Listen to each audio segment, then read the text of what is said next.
Hey guys, now in this video, I want to show you a project where you can represent data using artificial intelligence through Python programming. Now, if you've ever wondered how graphs or maps are being made when you watch videos on YouTube or in other platforms. The artificial intelligence offers you powerful tools that you can use, and all thanks to the power of Python programming. Now, using the right tools, you can actually represent data on the map, various data that you can choose. And in this video, I just want to complete a project.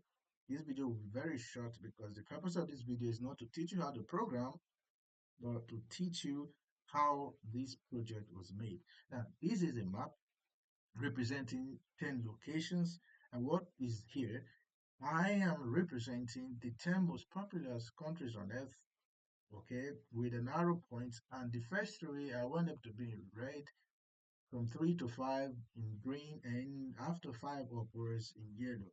So this is a simple data representation where Python comes in. We'll go straight into coding right away. Now, the first thing you want to do, you need your Python environment. And I'm programming here using Python, but using my Jupyter environment included in my Anaconda software.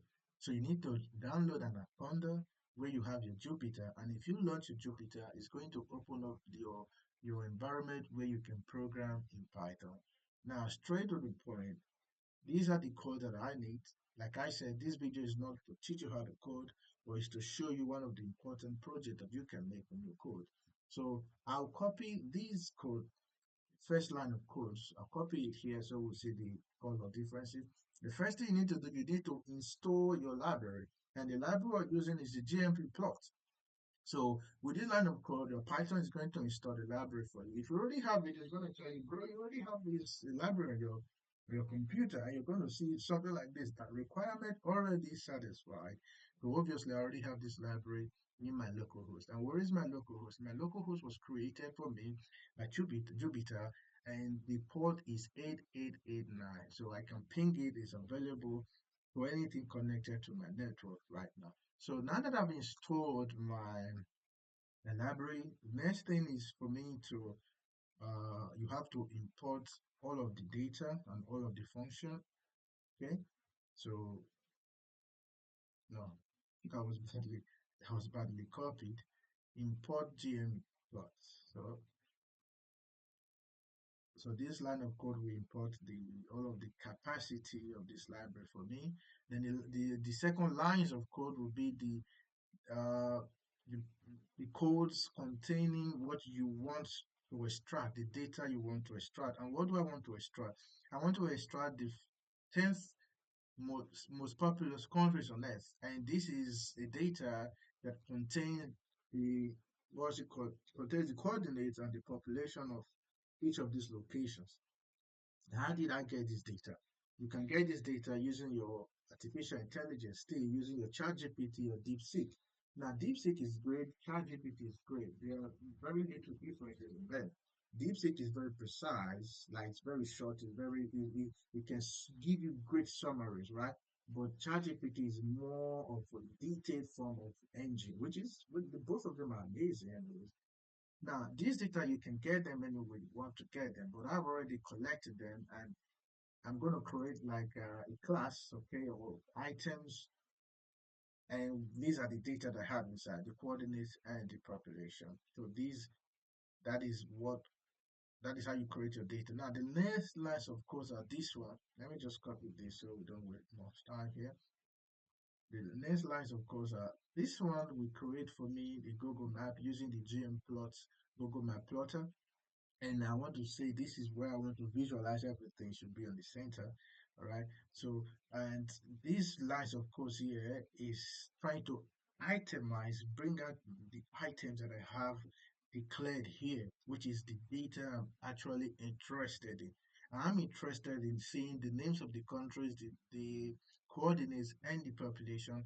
And this is how I do that. I'm saying that for every I, which is a variable that contains country and has data in it, I want to enumerate the coordinates and the population. Now, these second lines of code is I want to make sure that anytime I hover my mouse over any location, I'm able to see two things, which are the population and the coordinates. So when I hover my mouse over it, over any location, I'm going to see this right here. These lines of codes here defines like what I showed you before in my image, like this is red, red, red, green, green, yellow. So this is just the color definition. And I'm saying that for that variable that is less than 3, in other words, for the first 3 part of countries, I want to see them in red. Okay, and I want you to show me using the Gmap marker the latitude and the longitude, and I want the color to be red. Great. So for the other ones, I've defined green and yellow. All right, so this is what these lines of code are talking about. Now, for the last lines of code, which has to do with saving and visualization, without this, you can't visualize anything. This line of code here is going to create these project in an HTML file because the Gmap library creates like a local file on your computer that contains all of the code. So you can actually open up these HTML5 projects and the name is most populous countries on earth. Why? Because it will help you to really understand that this is what this file is all about. Imagine you have tens and tens of thousands of projects on your phone, on your local host, the right name will really make things easier for you. Then the last part, the very last part is the visualization. So I want using the iframe, okay, now this is the source, and what is the source? That HTML file. And I'm saying that I want you to visualize it with these coordinates. The width should be 800 and height should be 600. So if you run this code, you're going to see that you have a map displayed, and this is it. And if you hover your mouse around each position, you are going to see this is Russia. Okay, this is the population of Russia, and that is the coordinate. So you can see that the first 3 most populous countries are in red: United States, India, and China. Okay, why from 2 to 5, which are Pakistan and Indonesia, they're in green. Every other country is in yellow.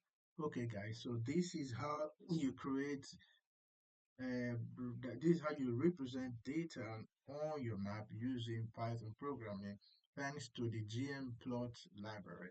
It is very interactive, very easy, very useful also.